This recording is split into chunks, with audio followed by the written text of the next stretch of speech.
Thank you for watching, and remember to like this video and subscribe to my channel. Thank you for your support. Continuing through the first part of the week, and we have at least one more day of rain to get through after today before we can enjoy that nice early taste of fall. So some showers already going this morning, where we're going to be really concerned about the flooding today. Again, that's going to be anywhere along the southeast. But where we've seen 3 to 6 inches of rain just over the past 24 hours, that's areas like Savannah, Georgia, all the way up through coastal South Carolina. So Charleston, have to be careful of the flooding today, and that's where we're going to see some of the accesses of heaviest rainfall as we go throughout the day. So we are going to see rain Atlanta once again. I know it was a rainy day for you yesterday. Birmingham, another rainy day stretching back into Jackson. New Orleans, seeing that hit or miss rainfall. Nashville, likely to see some pockets of heavier rain. The issue is that this is some very slow moving rain. These are slow moving cells. There's not a lot of steering currents in the atmosphere right now. So once these start to move in, they just tend to sit over the same areas. You can see where a lot of this rainfall will be. We have a deep plume of moisture coming from the Atlantic. That's going to move into areas like coastal South Carolina, coastal North Carolina, up into the Raleigh, Charlotte area, even Asheville. Have to be careful when you get into those higher elevations. That usually enhances the rainfall, and it also makes it more dangerous for some flash flooding. The rain continues for tonight, but then look at what happens tomorrow. We're starting to see some improvements just to the west of Birmingham, so areas like Jackson, all the way down to 78 behind that cold front. Little Rock all the way down to 78 as well, and we'll continue to see that cooler and drier air continue to scour out a lot of that humidity and a lot of the moisture as we go over the next 48 hours. The next 5 days, rainfall totals will be about 1 to 2 inches of rain widespread, where we could see those higher amounts.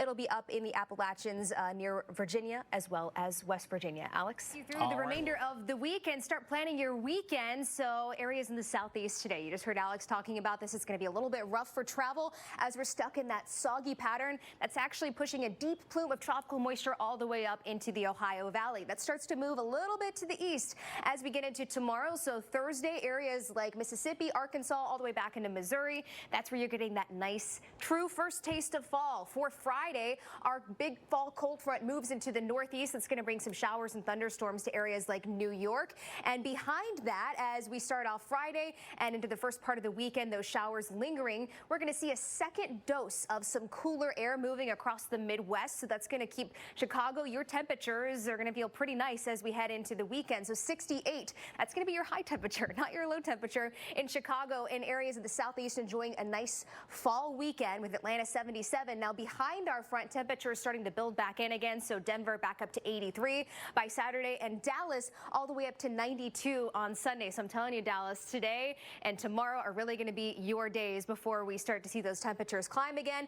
Areas of the southeast, so Birmingham, Atlanta, sitting very nice in the 70s as we go throughout the weekend. And Miami, areas of Florida, I know it's been really soggy lately, but we should see this system really start to clear out as we head towards the weekend. So I know we've had a lot of rain, a lot of flooding that's been happening in Florida, and this should start to wrap up as we get into the weekend. Finally, some nicer beach weather for Florida. Alex?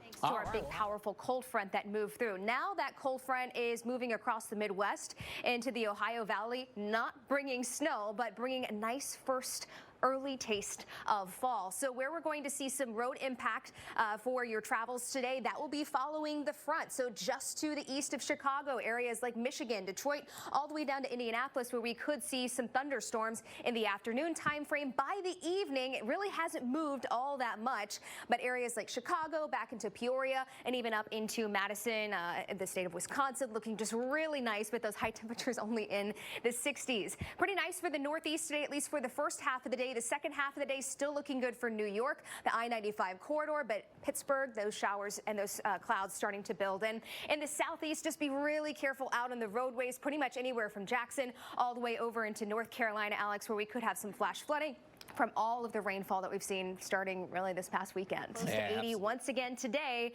and then we'll see those temperatures start to take a tumble the closer that we get to the weekend. So we will see a few rain showers today with a deep plume of tropical moisture moving across the Ohio Valley, stretching into areas like Pittsburgh. Likely to see those showers building in for the second half of the day over to the nation's capital, down in portions of Virginia. Likely seeing some very heavy rain in our higher elevations, but New York, Boston, Burlington, all the way up to Maine, staying dry for today. That will change over the next few days, but today enjoy those 70s, enjoy the sunshine that you're going to see. A few more clouds building into Washington, D.C. As we get into tomorrow, that's when our front starts to arrive in the northeast, and that will build in those showers, a few thunderstorms. Not expecting widespread severe weather, but a few of those storms could be a little bit on the stronger side. Where we're expecting the heaviest rainfall amounts, that's down into the Virginia area, crossing over into West Virginia. Also extending into central Pennsylvania is where we could see upwards of 2 inches of rain. Of course, locally higher amounts are expected in a few of these areas. That rain will continue Wednesday, Thursday into Friday for areas like Boston, and then we start to clear out. And Alex, behind that, I think a lot of people are going to like what they see temperature-wise. Oh, my goodness.